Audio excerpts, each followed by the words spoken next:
Bueno, vamos a empezar a grabar la clase de sistema respiratorio.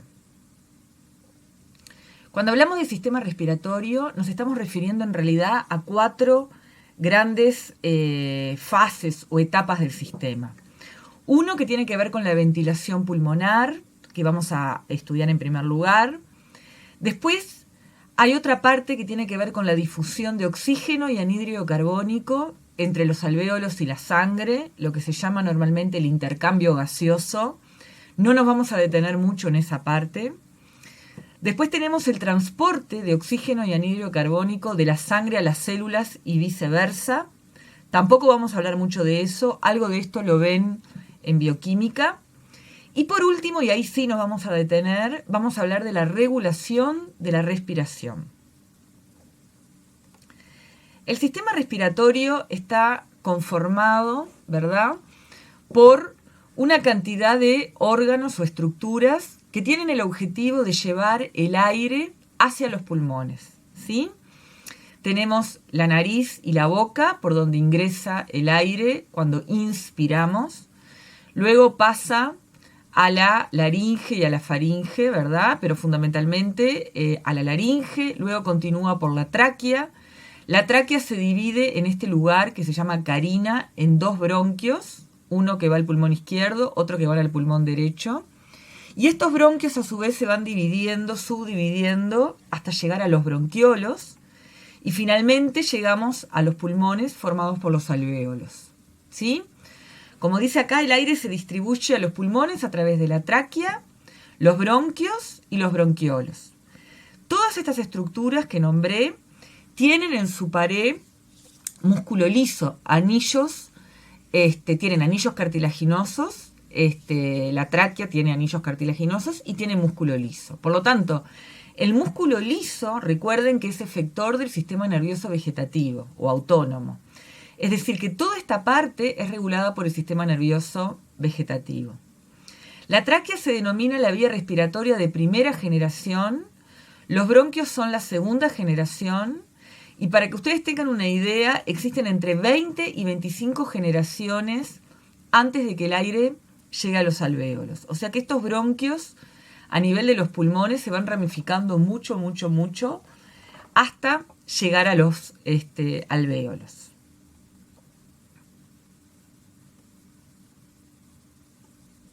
¿Cuáles son las funciones de las vías respiratorias? ¿Sí? A todo esto se le llama vías respiratorias. Bien, para evitar el colapso de la tráquea existen múltiples anillos cartilaginosos. O sea que la tráquea de alguna manera es un tubo que está siempre abierto, ¿sí? En las paredes de los bronquios hay placas de cartílago menos extensas que en la tráquea, que mantienen también un grado razonable de rigidez. Y estas placas se hacen progresivamente menores en las últimas generaciones de bronquios y desaparecen a nivel de los bronquiolos. O sea que a nivel de los bronquiolos ya no tenemos anillos cartilaginosos, ¿sí? Y como comenté, a lo largo de todas estas estructuras también hay músculo liso regulado por el sistema nervioso vegetativo. Las vías respiratorias están revestidas por un revestimiento mucoso.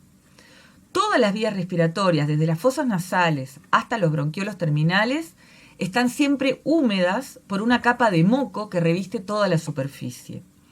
Siempre se dice en histología que el epitelio respiratorio es un epitelio pseudoestratificado, cilíndrico, ciliado, con células caliciformes.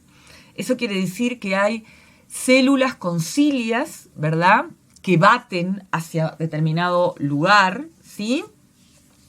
El epitelio que está en las fosas nasales y en las estructuras que están por encima de la boca baten como hacia la boca, porque de alguna manera las cilias y el moco que está sobre esas cilias permite que sustancias o partículas extrañas que entren con el aire puedan ser atrapados por ese moco, incluso es deglutido, son deglutidos para que con el pH ácido del estómago se inactiven. De alguna manera este epitelio ciliado forma parte de lo que hablamos que era la inmunidad innata, ¿sí? El moco es segregado por células caliciformes y por glándulas submucosas. Y como comenté, las cilias del epitelio ciliado baten en dirección de la faringe, ¿sí? Las que están en las fosas nasales hacia abajo y las que están en la laringe hacia arriba, para deglutir ese moco, y de esa manera esas polvo o partículas extrañas que hayan quedado pegadas a ese moco pasan al estómago, y con el pH ácido del estómago se neutraliza la toxicidad, ¿verdad? Como dijimos, todo forma parte de la inmunidad innata. ¿Cuáles son las funciones respiratorias de las fosas nasales? Las fosas nasales, con todos esos cornetes, ¿verdad?, que tienen, permiten que el aire haga un movimiento entre todos esos cornetes, con el objetivo de que ese aire se caliente, se humidifique y se filtre. O sea, de alguna manera el aire se acondiciona, ¿verdad? Se calienta con ese movimiento, se humidifica, se le agrega humedad, ¿verdad? Vapor de agua, humedad, y se filtra, porque de nuevo, en la nariz también tenemos pelos, ¿verdad? Además del moco, además de las cilias, que determinan que esas partículas que entran con el aire queden pegados y no ingresen a las vías respiratorias más bajas. Cuando por alguna razón a las personas le tienen que hacer una traqueotomía, ¿verdad?, que es como un agujero a nivel de la tráquea, ¿sí?, para evitar que mueran, digamos, el aire no se prepara de esa manera, ¿verdad? El aire directamente ingresa a través de la tráquea, y en ese caso el aire ya no está tan caliente, ya no está tan húmedo, ya no está tan filtrado, y es muy común que se generen infecciones a nivel respiratorio en esas situaciones. Vamos a hablar un poco de los músculos que causan la expansión y la contracción de los pulmones. Porque de alguna manera ustedes se tienen que imaginar a los pulmones como dos globos, ¿sí?, que están flotando en la cavidad torácica, ¿sí?, en la cavidad torácica. Recuerden que la cavidad torácica está separada de la cavidad abdominal a partir del diafragma, que es un músculo muy, muy importante para la respiración, ¿sí? En el sistema respiratorio se da la situación de que la parte interna, todo lo que tiene que ver con la tráquea, los bronquios, los bronquiolos, como comentamos, tienen en su pared músculo liso, o sea que son inervados por el sistema nervioso vegetativo. Sin embargo, los músculos que mueven la caja torácica, ¿sí?, que ahora los vamos a ver bien, pero que son músculos que están entre las costillas o el propio diafragma, son músculos estriados esqueléticos. Eso quiere decir que esos músculos son regulados por el sistema nervioso somático o de la vida de relación, ¿sí?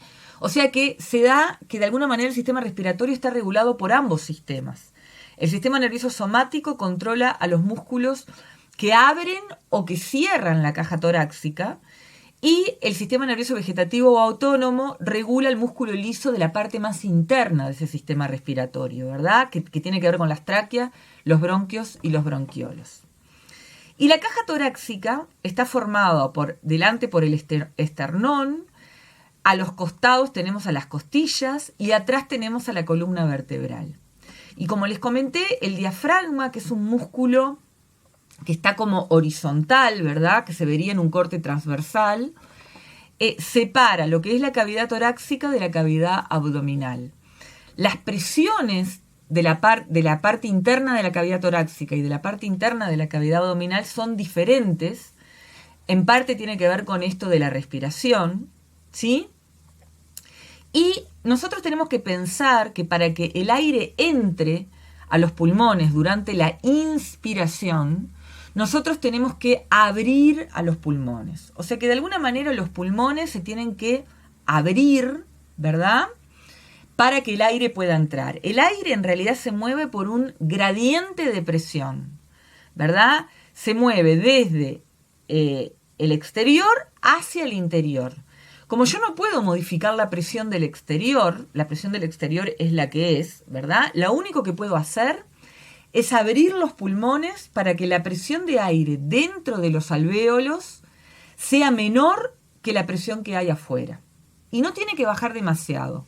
Después lo vamos a ver. Baja nada más que 1 centímetro de agua, que es un valor para medir presiones, y al bajar ese centímetro de agua se genera un gradiente de presión y el aire entra durante la inspiración. O sea que de alguna manera la inspiración está dada porque yo abrí los pulmones, ¿sí?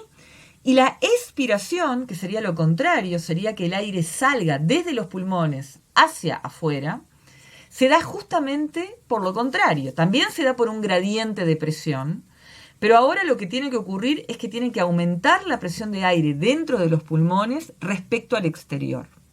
Y de nuevo, como yo no puedo modificar la presión afuera, lo que hago es achico a los pulmones.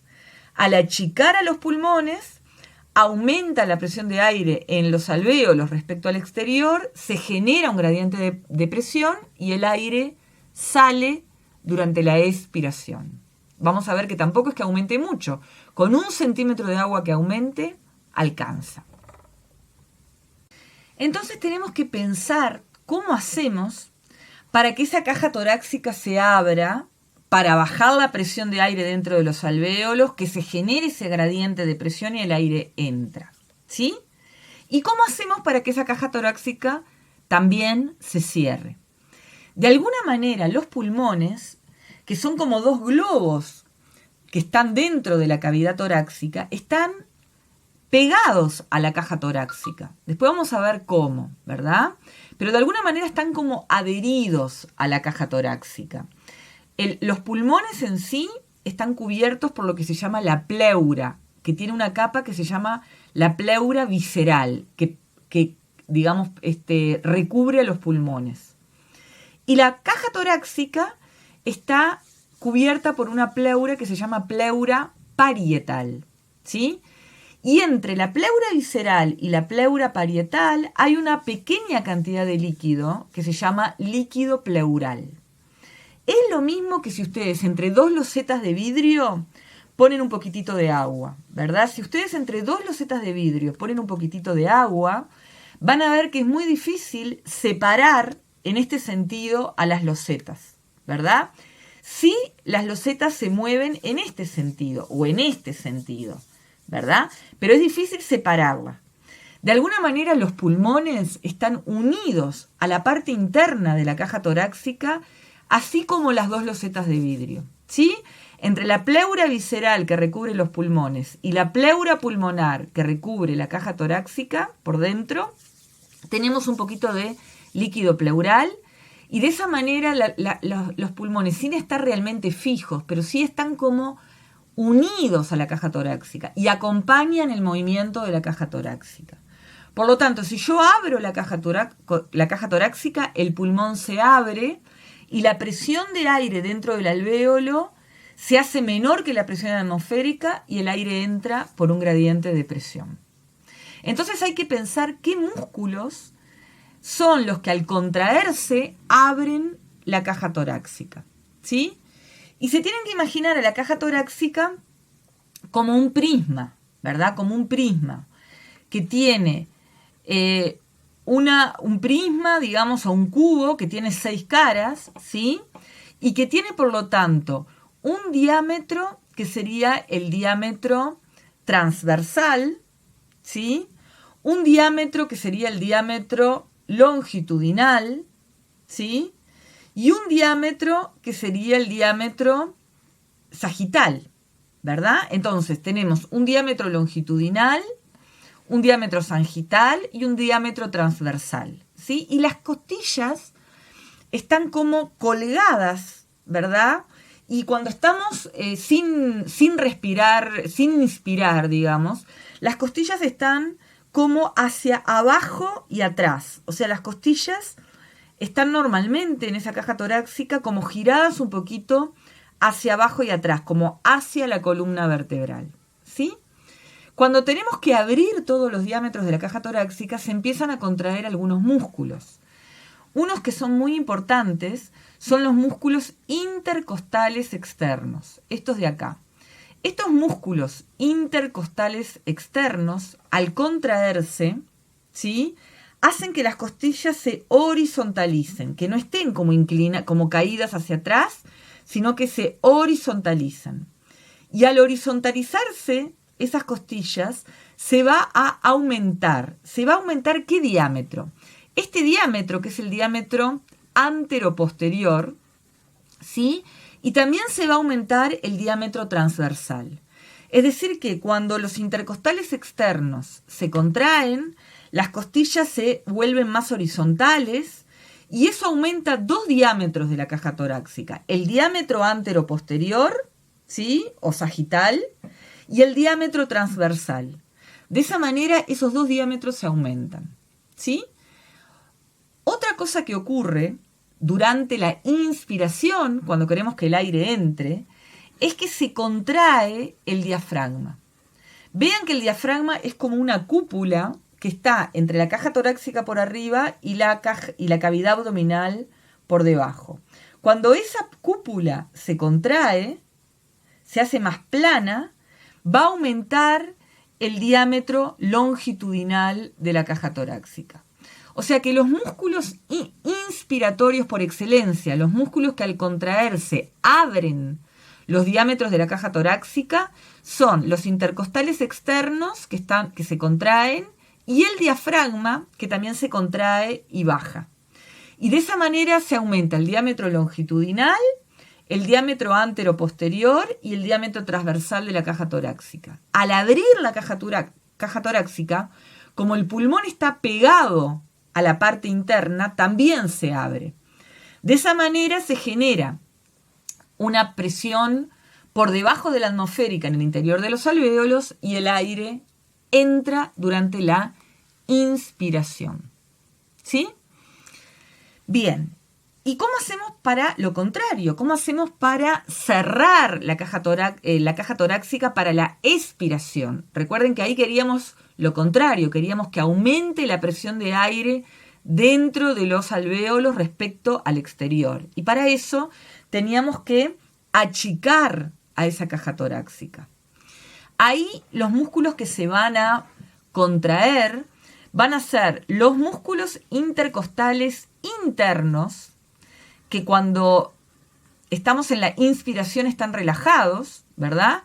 Pero que cuando vamos a ir a la expiración se contraen. Y otros músculos que se van a contraer son estos músculos que son los rectos abdominales. Los músculos rectos abdominales, al contraerse, van a empujar el diafragma hacia arriba, ¿verdad? Entonces, al empujar el diafragma hacia arriba, disminuye el diámetro longitudinal, ¿sí?, de la caja torácica. Pero vamos a hablar después, ahora, en breve, vamos a hablar un poquito más de la expiración, ¿sí? Vamos a continuar a ver qué sigue.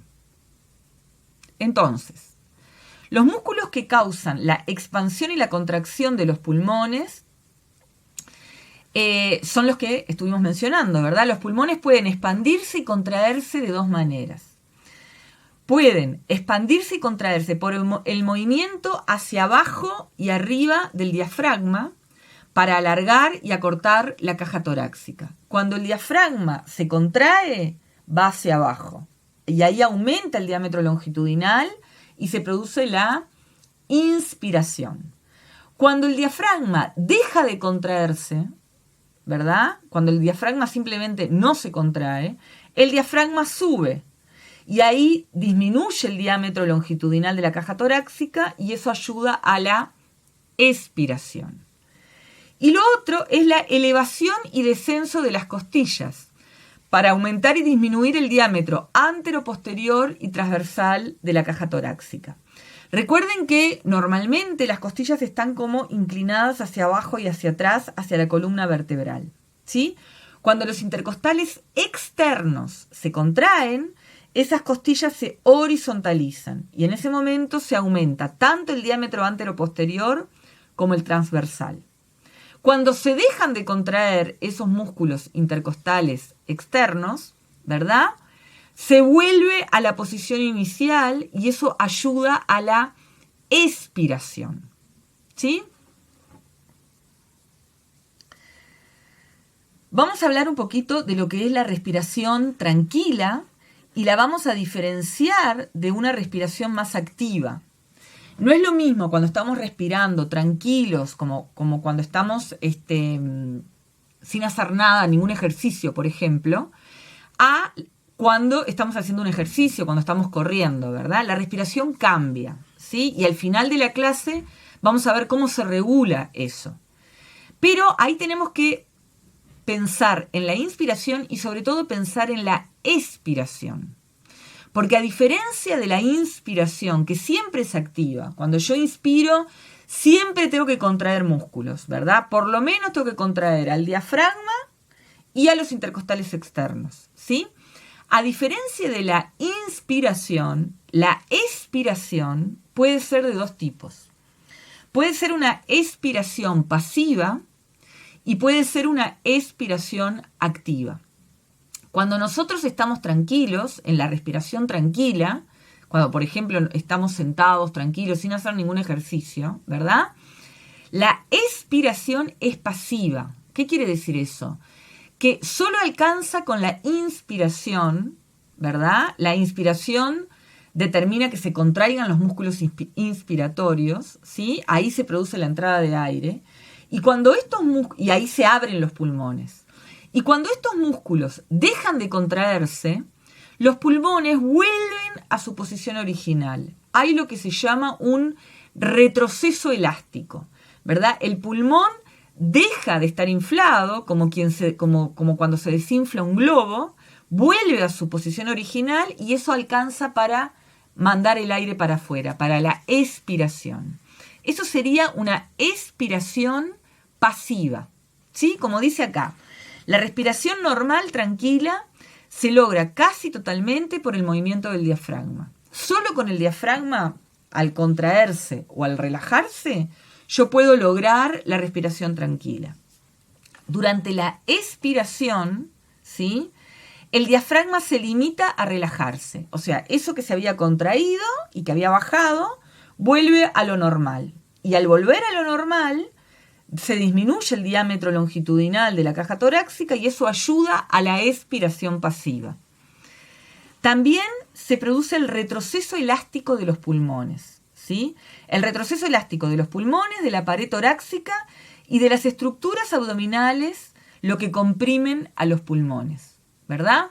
Es decir, de alguna manera los pulmones, después vamos a ver en el parénquima pulmonar, hay muchas fibras elásticas. Entonces, cuando yo inspiro, esas fibras se estiran, como quien infla un globo, ¿verdad? Ahora, si yo al globo no lo ato y lo dejo que vuelva a lo normal, ese globo se va a desinflar. Y pasa lo mismo, ¿por qué? Porque ese globo que se estiró vuelve a lo normal. Lo mismo ocurre con los pulmones. Si yo estoy en una respiración tranquila, yo voy a tener que contraer a los músculos inspiratorios, incluso puede ser que solo alcance con el diafragma, ¿verdad? Voy a inflar a esos pulmones, ¿verdad?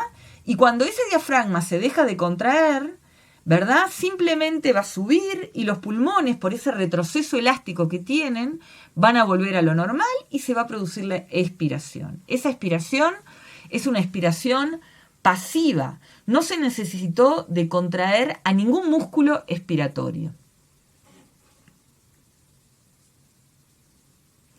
Acá tenemos a los músculos inspiratorios, o sea, los músculos que al contraerse van a abrir la caja torácica y van a permitir la inspiración, la entrada de aire, ¿sí? Y ahí tenemos músculos que elevan la caja torácica. Recuerden que las costillas estaban como hacia abajo y atrás y las tenemos que elevar. Y al elevarlas, aumentamos el diámetro tanto antero-posterior como transversal. Los más importantes son los intercostales externos, ¿sí? Pero también el ECOM tira del esternón hacia arriba y de esa manera eleva la caja torácica. Y también los serratos anteriores levantan las costillas y los escalenos que están acá atrás levantan las dos primeras costillas. En realidad, acá tenemos que el más importante son los intercostales externos. Y estos otros, el ECOM, los serratos anteriores y los escalenos, se llaman músculos inspiratorios accesorios. ¿Qué quiere decir? Que esos músculos se van a contraer cuando yo realmente necesito una mayor entrada de aire. A todos nos ha pasado, a nosotros hemos visto a personas que después de correr quedan como agitadas y levantan, están todo el tiempo como levantando la caja torácica, como que si ustedes miran la cintura escapular, está todo el tiempo elevándose. ¿Por qué? Porque estos músculos accesorios están contrayendo, porque en ese momento se necesitó más aire de lo normal, ¿verdad? Y al contraerse generan eso, ¿verdad? Lo mismo un niño o un adulto que tenga una crisis asmática, ¿verdad? Recuerden que la crisis asmática se da porque los bronquiolos están contraídos y no entra el aire. Entonces, por el afán de que el aire entre, además de los intercostales externos, se van a contraer todos estos músculos inspiratorios accesorios y la persona se va a ver a simple vista de que la cintura escapular sube y baja, porque están tratando de abrir a la cavidad torácica para abrir los pulmones para que entre el aire. Bueno, ahora vamos a hablar de la expiración. Entonces tenemos que pensar que hay dos tipos de expiración. Hay una expiración pasiva, ¿verdad? Que se da durante la respiración tranquila, que en realidad no requiere de contracción de ningún músculo. Simplemente en la expiración pasiva tenemos que los músculos inspiratorios que se habían contraído, que el más importante es el diafragma, y después están los intercostales externos, dejan de hacerlo. Y por otro lado tenemos ese retroceso elástico del que después vamos a hablar más, que tienen los pulmones, ¿verdad? Simplemente los pulmones durante la inspiración se estiraron, ¿verdad? Pero durante la expiración vuelven a lo normal por ese retroceso elástico y no se necesita de contraer a ningún músculo expiratorio.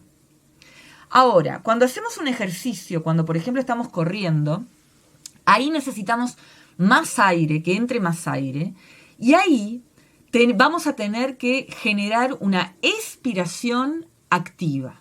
Ya no nos alcanza con la expiración pasiva, vamos a necesitar contraer músculos expiratorios, ¿sí? ¿Y cuáles son esos músculos expiratorios? Como dice acá, los músculos que tiran de la caja torácica hacia abajo durante la expiración, que achican la caja torácica, son los rectos abdominales. Fíjense que los rectos abdominales, al contraerse, están en la pared anterior de la cavidad abdominal, levantan más aún a el diafragma, ¿verdad? El diafragma normalmente tiene como una cúpula, pero estos abdominales lo empujan todavía más hacia la cavidad torácica. De esa manera disminuyen el diámetro longitudinal.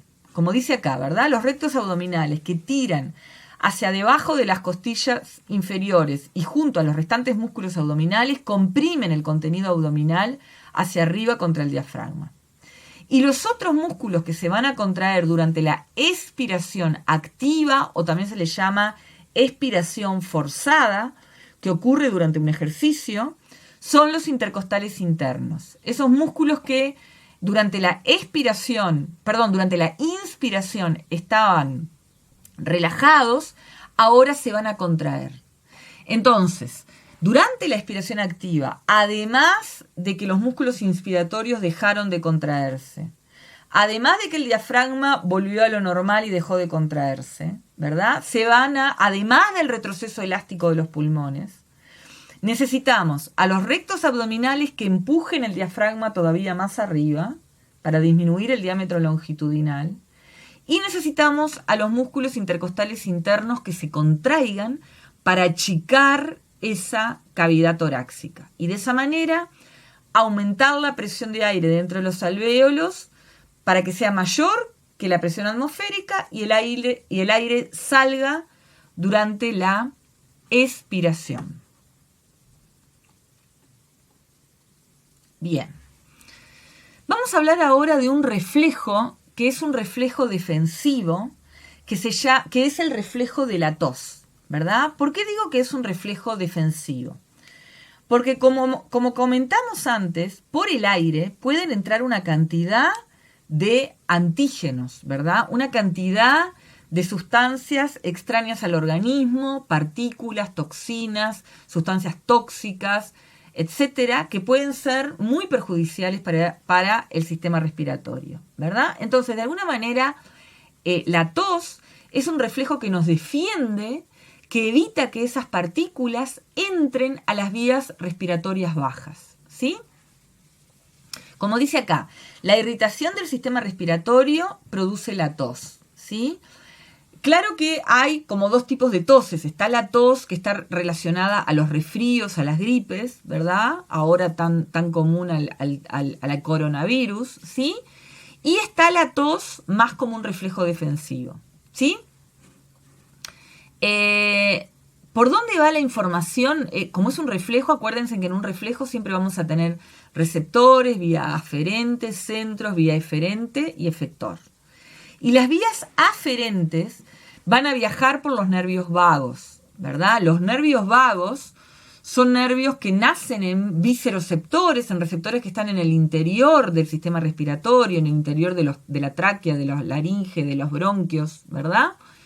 Y que va a captar cuando alguna partícula está ahí y por vía aferente a través de los vagos va a llegar al sistema nervioso central, ¿sí?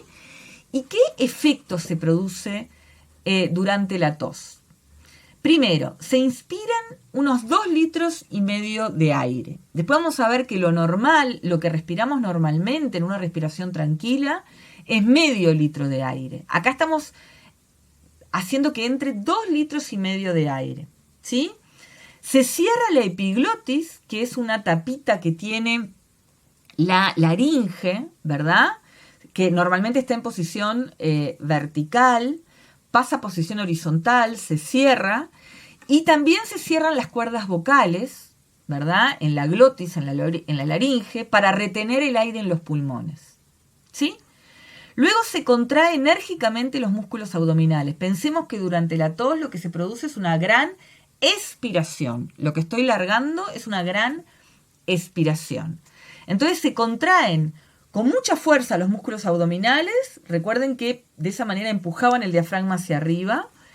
Empujando el diafragma, y también se contraen los músculos expiratorios intercostales internos. ¿Y eso qué hace? Todo está cerrado, chico, lleno de aire. Lo que ocurre es que aumenta la presión aumenta mucho la presión del aire en los pulmones. Y luego las cuerdas vocales y la epiglotis se abren de repente, de forma que el aire a presión explota hacia afuera y elimina el material extraño, ¿sí? Y de esa manera estamos evitando que eso que entró y que no debería haber entrado a las vías respiratorias, sobre todo a las vías respiratorias bajas, quede allá, ahí. Lo estamos expulsando, ¿sí? Hay otro reflejo que es muy parecido al de la tos, simplemente que el aire, en vez de salir por la boca, va a salir por la nariz, que es el estornudo, ¿sí?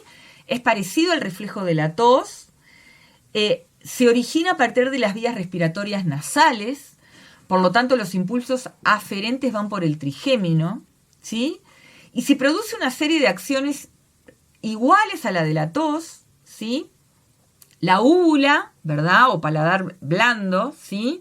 Desciende de forma que pasan rápidamente grandes cantidades de aire por la nariz. En vez de ir por la boca, como el velo del paladar está contra la base de lengua, ¿verdad? El aire va a ir por la nariz, ¿sí? Ayudando a eliminar sustancias extrañas de las vías nasales.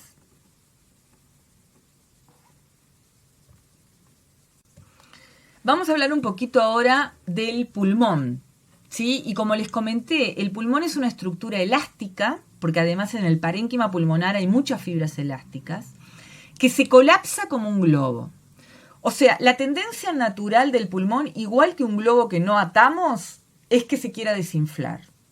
De alguna manera nos da mucho trabajo durante la vida, desde que nacemos hasta que nos morimos, ¿no?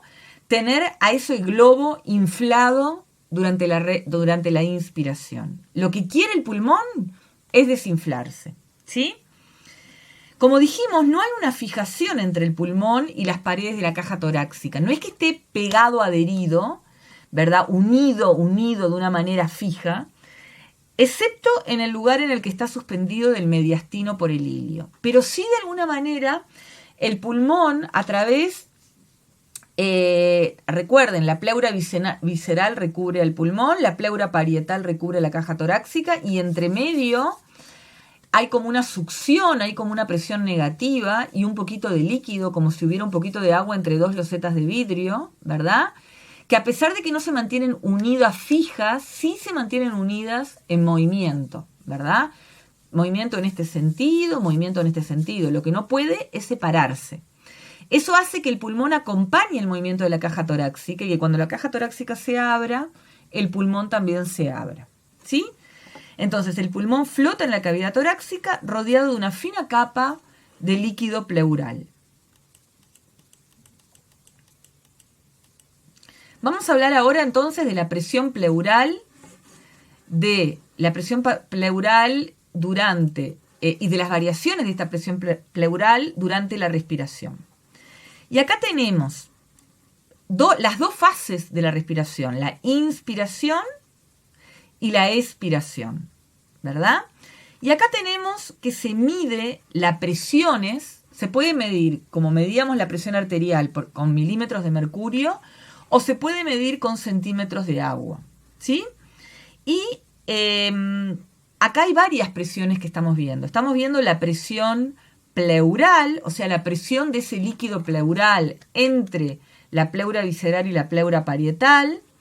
Estamos viendo la presión dentro del alvéolo y digamos que la presión entre la pleura y el alvéolo es la presión transpulmonar, porque de alguna manera la pleura es la parte más externa del pulmón y el alvéolo, la parte interna del alvéolo, es la parte más interna, ¿verdad? Entonces todo esto sería la presión transpulmonar.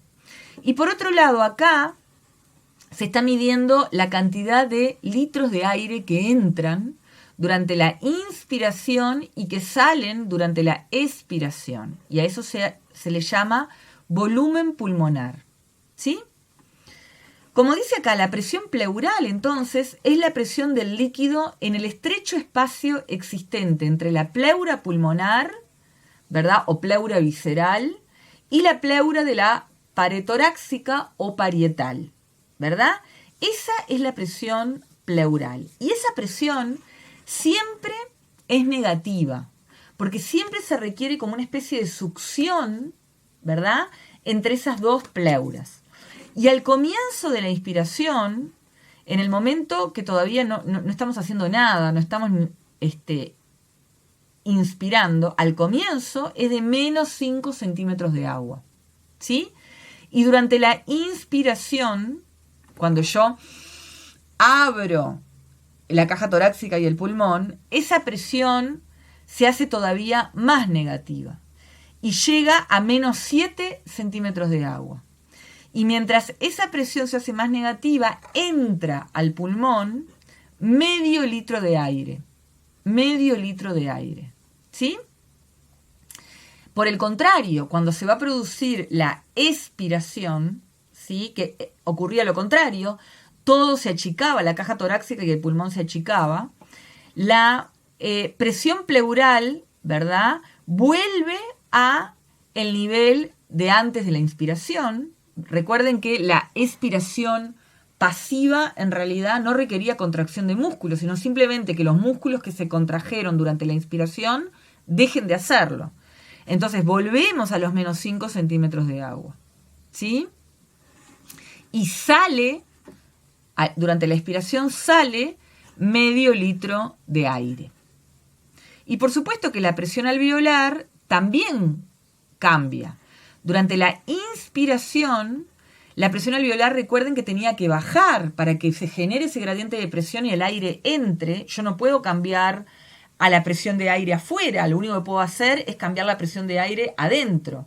Entonces, para que entre aire tengo que abrir los pulmones para que baje, y no es mucho lo que baja. Fíjense que de 0 baja a menos 1 centímetro de agua. Genero nada más que ese pequeño gradiente de presión para que entre medio litro de aire. Y por el contrario, durante la expiración, cuando yo quiero largar el aire para afuera, tengo que hacer lo contrario, tengo que disminuir la presión de aire dentro del alvéolo y simplemente ahí la presión alveolar sube a más 1 centímetro de agua y con eso alcanza para que se genere un gradiente que haga que el aire salga.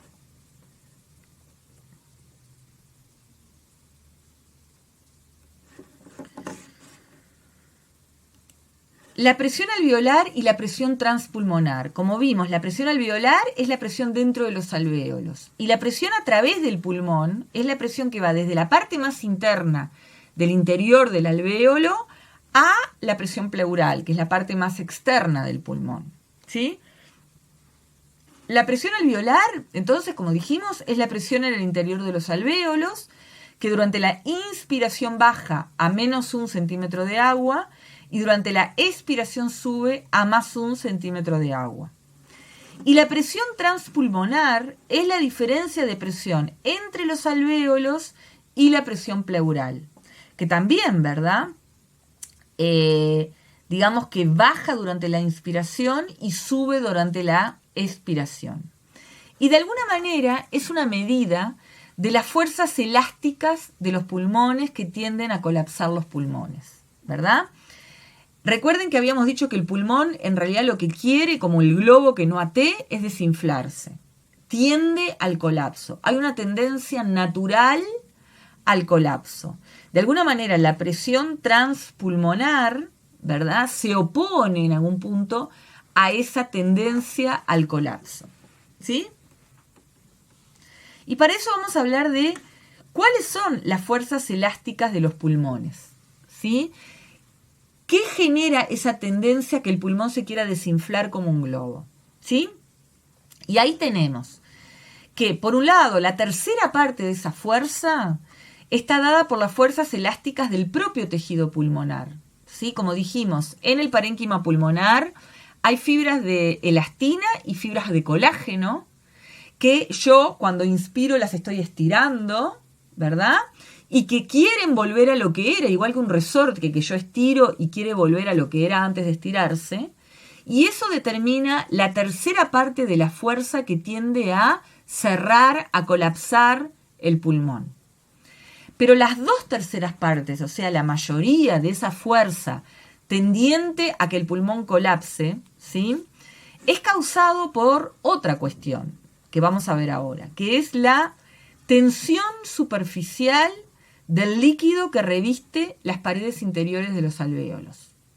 Vamos a pensar, los alvéolos están recubiertos por un líquido, ¿verdad? Y ese líquido, como cualquier líquido, como si fuera una gotita de aceite en el agua, ¿verdad? Ese líquido tiene una tensión superficial, tiene una fuerza de las propias moléculas que hacen que se genere como una gotita y que tienda a colapsar, que tienda a achicar, que tienda a cerrar a ese alvéolo. Las 2 terceras partes de la tendencia a ese colapso está dada por ese líquido que reviste los alvéolos. Tenemos que imaginarnos, para entender esto, que es como si fuera una gota de lluvia, pero en este caso sería una gota de aire, ¿verdad? Vamos a pensar un poco en la fuerza elástica de la tensión superficial. ¿Alguna vez se preguntaron por qué la lluvia genera estas gotas? ¿Por qué las gotas tienen forma de gotas? Bueno, porque hay una tensión superficial acá en el límite entre el agua de la gota y el aire. Estas moléculas de agua tienen una tensión superficial que determinan que se genere esa gota de lluvia, ¿sí? Es parecido con el alvéolo, ¿verdad? De alguna manera el alvéolo es como si fuera una gota de aire, ¿verdad? Acá en la gota de lluvia yo voy a tener agua y alrededor voy a tener aire, ¿verdad? Acá en el alvéolo es al revés, yo voy a tener aire y alrededor de ese aire voy a tener agua. Recuerden que el alvéolo está recubierto por un líquido que tiene una tensión superficial y que formaría como una gota de aire. Así que en vez de una gota de lluvia, una gota de aire. Y esa tensión superficial tiende a que el alvéolo se colapse, que el alvéolo no esté abierto, que el alvéolo se achique, que se cierre y que el pulmón se desinfle. Vamos a hablar entonces de un agente que se llama agente tensoactivo y los efectos sobre la tensión superficial. Porque imagínense que ocurriera esto, ¿verdad? Que esas gotas de aire por la tensión superficial se achicaran. Entonces simplemente el pulmón estaría continuamente desinflado, se desinflaría y nos moriríamos, ¿verdad? Entonces tenemos que pensar que hay un agente tensoactivo, hay una sustancia tensoactiva que reduce esa tensión superficial. Casi como un detergente cuando yo limpio con agua caliente las gotas de grasa. ¿Vieron lo difícil que es limpiar el aceite o la grasa de un plato, verdad? Que con agua fría es muy difícil. Pero con agua caliente y con detergente, de alguna manera el detergente sería un agente tensoactivo. ¿Qué hace ese detergente? Rompe la tensión superficial de esas gotas de aceite o de grasa, ¿verdad? Y de esa manera rompe esas gotitas y limpia el plato, ¿no? Nosotros en el organismo tenemos un agente tensoactivo que reduce esa tensión superficial de esas gotas de aire de las que hablamos para evitar justamente que el pulmón se colapse, ¿sí? Ese agente tensoactivo es segregado por células epiteliales alveolares de tipo 2, ¿sí? Es una mezcla de varios fosfolípidos, proteínas y iones. Recuerden que los fosfolípidos tienen la ventaja de tener una parte fosfato, un grupo fosfato que es amiga del agua, ¿verdad? Y que se puede unir al agua, y una parte lipídica que es hidrofóbica, y de esa manera esas moléculas van a ayudar a reducir la tensión superficial de este líquido que rodea la gota de aire a nivel del interior de los alvéolos. ¿Qué pasa? Este agente tensoactivo no se empieza a segregar hasta el 6º o 7º mes de gestación. Entonces, es muy común que cuando una persona, una embarazada, tiene riesgo de que el bebé nazca prematuro, que nazca a los 6-7 meses, ¿verdad? Y entra por ese riesgo a un hospital, es muy común que le den una inyección, ¿verdad? En donde le están dando este agente tensoactivo, porque de alguna manera el bebé en ese momento todavía no lo segregó, ¿verdad? Y si no le dan ese agente tensoactivo, el niño nace con un síndrome de dificultad respiratoria del recién nacido, ¿verdad? Porque además todo esto se acrecienta más porque los alvéolos del bebé son muy chiquitos, ¿verdad? Entonces, entre que son muy chiquitos, entre que todavía no segregó ese agente tensoactivo, entonces hay una gran tensión superficial de este líquido, ¿sí? Que tiende a que el pulmón se colapse. Y por eso cuando hay riesgo de prematurez, a mí me pasó con mi segundo hijo, por suerte nació bien después, pero había riesgo de que naciera prematuro, un poquito prematuro, me dieron esa inyección con el agente tensoactivo a nivel en el hospital.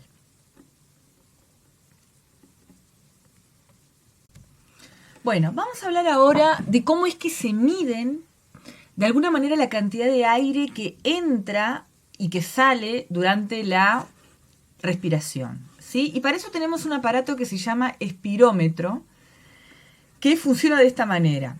Esto que dice pieza bucal va dentro de la boca, ¿sí? Eso está unido a un caño o un tubo que entra en este tambor flotante, que es un tambor que está dentro de un recipiente con agua. Acá hay una cámara de oxígeno, ¿sí? Acá tenemos una especie de polea con un contrapeso. Y acá tenemos una púa inscriptora que registra en un cilindro que se va moviendo, que tiene un papel, ¿verdad? Entonces, cuando yo inspiro, ¿no? Cuando el aire pasa de esta cámara de oxígeno hacia la boca, cuando inspiro, ¿verdad? Lo que ocurre es que este contrapeso sube, ¿sí?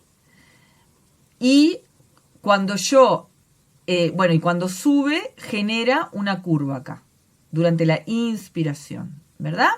Y por el contrario, cuando expiro, es decir, cuando mando aire hacia la cámara de oxígeno, este contrapeso baja y esta púa inscriptora determina acá una rayita para abajo. O sea que cuando inspiro sube y cuando expiro baja. Y a partir de ahí aparece esta espirometría, ¿verdad? Que es el registro de eso, en donde se pueden ver volúmenes y capacidades pulmonares, ¿sí? Fíjense, acá por un lado está el volumen pulmonar en mililitros de aire y acá está el tiempo. Y como les comenté, hay un volumen corriente, que es la cantidad de aire que entra y sale durante la respiración tranquila. Recuerdan que durante la respiración tranquila solo se contraían músculos inspiratorios. La expiración se daba simplemente porque esos músculos que se contrajeron dejaron de contraerse y por el retroceso elástico, ¿verdad? Y entraba más o menos medio litro de aire, ¿verdad? En la inspiración entra medio litro de aire, en la expiración sale medio litro de aire. A eso se le llama volumen corriente, ¿sí? Ahora, hay muchos momentos en donde yo voy a necesitar más aire, que entre más aire que lo normal, cuando estoy haciendo un ejercicio, cuando estoy nerviosa, ¿verdad? Y ahí, o por ejemplo, cuando voy al médico y el médico me dice, bueno, a ver, respire profundo, ¿verdad? Ustedes lo pueden hacer, ustedes pueden aumentar la cantidad de aire que entra, ¿verdad? Y ahí, a partir de esa cantidad de aire que entra normalmente, ese medio litro de aire, pueden llenar más de aire los pulmones. Y aparece lo que se llama el volumen de reserva inspiratorio, ¿verdad? Es todo el aire que yo puedo entrar en los pulmones si quiero, porque recuerden que el músculo que mueve la caja torácica es músculo estriado esquelético regulado por el sistema nervioso somático y por lo tanto de control voluntario. También, ¿verdad? Puedo largar más aire que lo normal, ¿verdad? Puedo largar más aire que lo normal, ¿sí? Y ahí aparece lo que se llama el volumen de reserva expiratorio. Es todo el aire que yo saco después de una expiración tranquila. Después de que se larga el medio litro de aire normal, puedo sacar todavía más aire, que es el volumen de reserva expiratorio, ¿verdad? Y luego tenemos un volumen que es un volumen residual, así como habíamos dicho para el corazón, ¿verdad? Habíamos dicho que cuando el corazón larga, expulsa durante la sístole la sangre, no queda vacío, quedan con unos 50 mililitros de sangre en el corazón, en el ventrículo izquierdo. Pasa lo mismo con el pulmón. El pulmón no expulsa todo el aire. Queda siempre algo de aire en el pulmón que no lo voy a poder sacar aunque quiera. Es el volumen residual. Ahí tenemos los 4 volúmenes, ¿sí? Volumen corriente, volumen de reserva inspiratoria, volumen de reserva expiratoria y volumen residual. Y luego tenemos lo que se llaman las capacidades. Las capacidades son la suma de estos volúmenes, ¿sí? Entonces, por ejemplo, la capacidad inspiratoria es igual al volumen corriente más el volumen de reserva expiratoria. Es todo lo que yo puedo entrar de aire durante la inspiración, ¿sí? La capacidad vital es todo el aire que yo puedo entrar durante la inspiración y sacar durante la expiración. Entrar durante una inspiración activa y sacar durante una expiración activa o forzada, en donde se contraen músculos expiratorios. Distinto a la expiración pasiva que se da en la respiración tranquila, ¿verdad?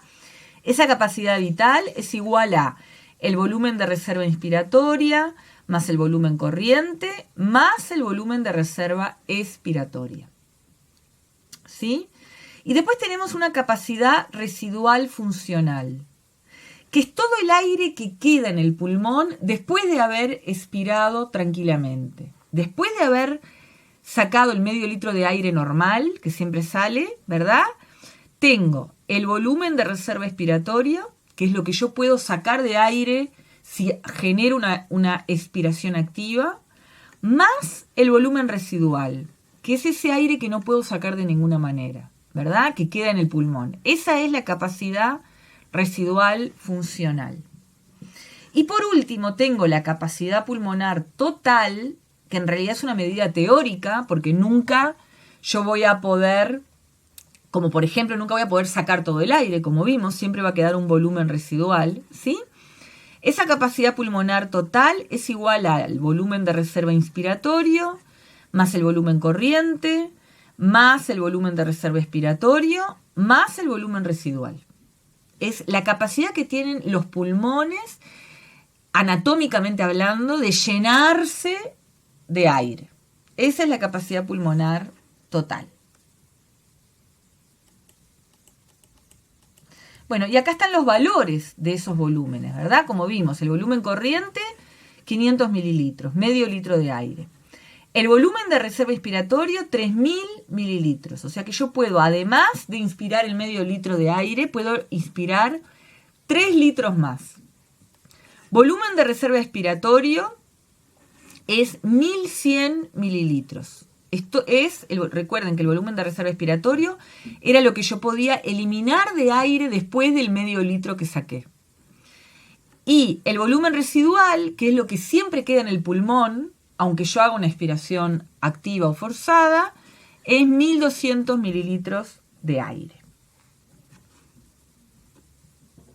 Acá tenemos las capacidades. Capacidad inspiratoria, volumen corriente más volumen de reserva inspiratoria, 3.500 mililitros o 3 litros y medio. Capacidad residual funcional es el volumen de reserva expiratorio más el volumen residual, 2.300 mililitros. Capacidad vital es el volumen de reserva inspiratorio más el volumen corriente más el volumen de reserva expiratorio, 4.600 mililitros. Y la capacidad pulmonar total, que es igual a la capacidad vital más el volumen residual, 5.800 mililitros. Todos estos volúmenes y capacidades pulmonares son entre un 20 y un 25% menores en la mujer que en el hombre. ¿Sí? O sea que estos valores son para el hombre. En la mujer son 20 a 25% menores y son mayores en personas altas y atléticas que en pequeños y asténicos. Gente que no es tan deportista tiene una menor capacidad pulmonar. Bien, vamos a hablar ahora del volumen minuto respiratorio, ¿sí? Que es algo así como era el gasto cardíaco para el corazón, que era la cantidad de sangre que salía del corazón por minuto. Bueno, algo parecido para los pulmones, ¿sí? Es la cantidad total de aire nuevo que entra en las vías respiratorias cada minuto. La cantidad total de aire nuevo que entra en las vías respiratorias por minuto, ¿sí? Es igual al volumen corriente, que habíamos dicho que era 500 mililitros de aire, por la frecuencia respiratoria, que era la cantidad de veces que yo respiro por minuto, ¿verdad? Es parecido a la frecuencia cardíaca, pero en este caso la frecuencia respiratoria. La cantidad de veces que respiro por minuto, que normalmente en condiciones basales es de 12 respiraciones por minuto.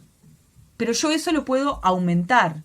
Si yo estoy haciendo un ejercicio, estoy corriendo, seguro que va a aumentar esa frecuencia respiratoria, ¿sí?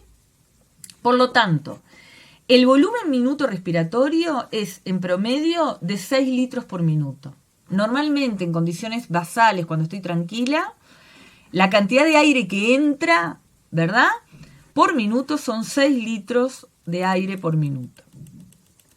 Pero aquí que tenemos todo lo que se llama el espacio muerto. Hay toda una parte del sistema respiratorio, de las vías respiratorias, en donde no se produce el intercambio gaseoso, ¿sí? Como dice acá, parte del aire que respira una persona nunca alcanza la zona de intercambio gaseoso. ¿Cuál es la zona de intercambio gaseoso? Donde están los alvéolos, los sacos alveolares, los conductos alveolares y los bronquiolos respiratorios, ¿sí? Sino que el aire llena las vías respiratorias en las que no tiene lugar el intercambio gaseoso. Por ejemplo, las fosas nasales, la faringe, la laringe, la tráquea, ¿verdad? También ahí hay aire. Entonces, las vías respiratorias en las que no hay intercambio gaseoso se llaman espacio muerto, porque justamente ese aire no va a generar un intercambio gaseoso, ¿sí?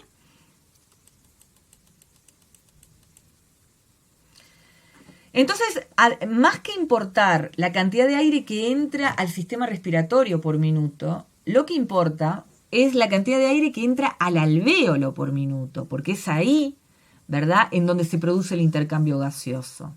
Cuando digo intercambio gaseoso, ¿a qué me refiero?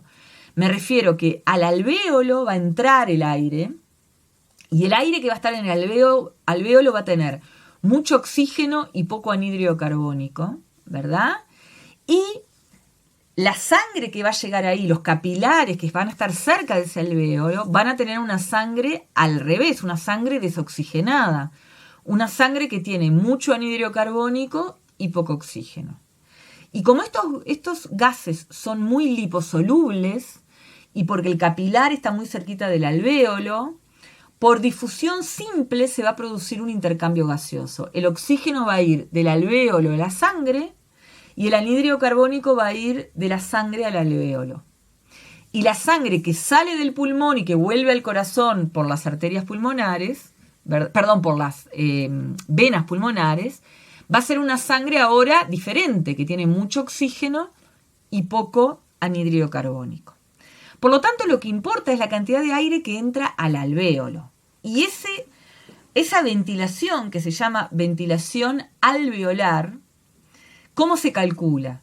Se calcula como la frecuencia respiratoria, que se acuerdan, lo normal es 12 veces por minuto, por el volumen corriente, que es la cantidad de aire que entra y sale al sistema respiratorio, menos el volumen del espacio muerto. Yo le tengo que restar a ese aire que entró todo el aire que está en el espacio muerto, en la zona donde no se produce intercambio gaseoso. ¿Sí? Así que la ventilación alveolar o volumen de ventilación alveolar por minuto es igual al volumen corriente, que son 500 mililitros, menos el volumen del espacio muerto, que son 150 mililitros, ¿verdad? Y a eso lo tengo que multiplicar por 12, que es la frecuencia respiratoria normal. Y ahí vamos a tener lo que entra por minuto normalmente, que son 4.200 mililitros por minuto de aire.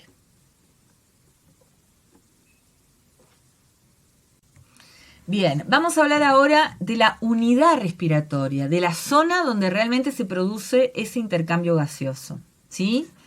Acá vemos que vamos a tener, esos bronquios que entran a cada pulmón se dividían, ¿se acuerdan? 25 generaciones y terminaban en un bronquiolo terminal, del cual sale un bronquiolo respiratorio, y de ahí, fíjense, salen los conductos alveolares que desembocan en estos atrios.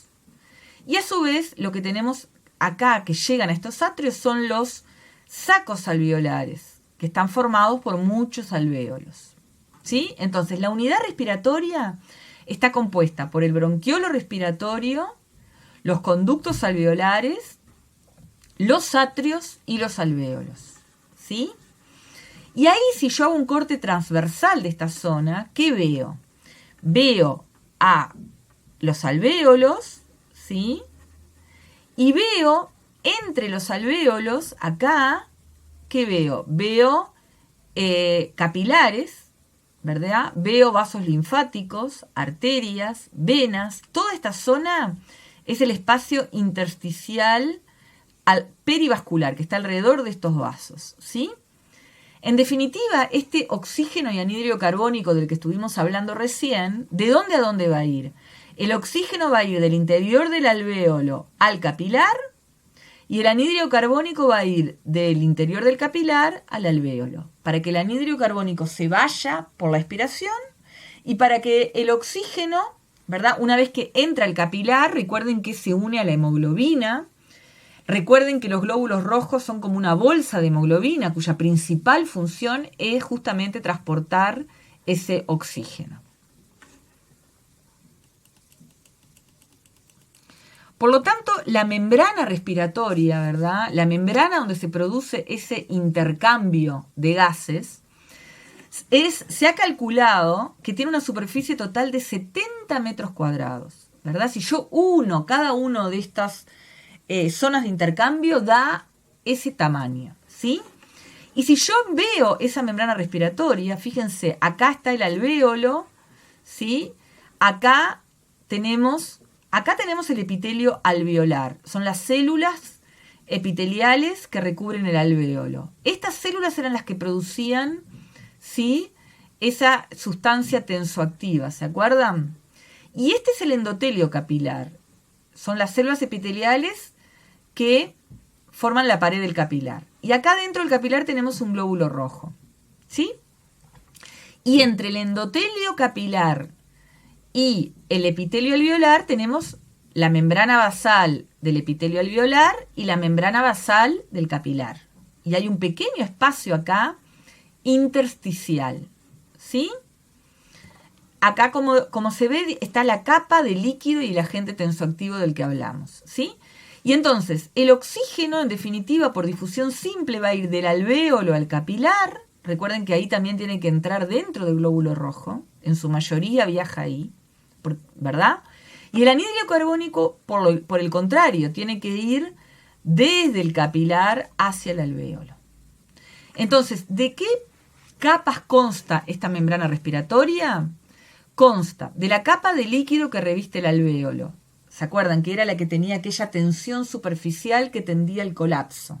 Y el agente tensoactivo disminuía esa tensión superficial. ¿Sí? Esa capa de líquido que reviste el alvéolo y que contiene un agente tensoactivo que disminuye la tensión superficial del líquido alveolar. Luego viene el epitelio alveolar. Luego viene la membrana basal epitelial. Luego viene un espacio intersticial muy fino. Luego viene la membrana basal del capilar y luego viene la membrana endotelial del capilar. ¿Sí? Y todas estas capas es la que tiene que atravesar tanto el oxígeno como el anhídrido carbónico, que por suerte son sustancias liposolubles y por lo tanto pueden atravesar fácilmente esas capas. Bien, y vamos a dejar para dentro de un rato la grabación de la regulación de la respiración, ¿sí?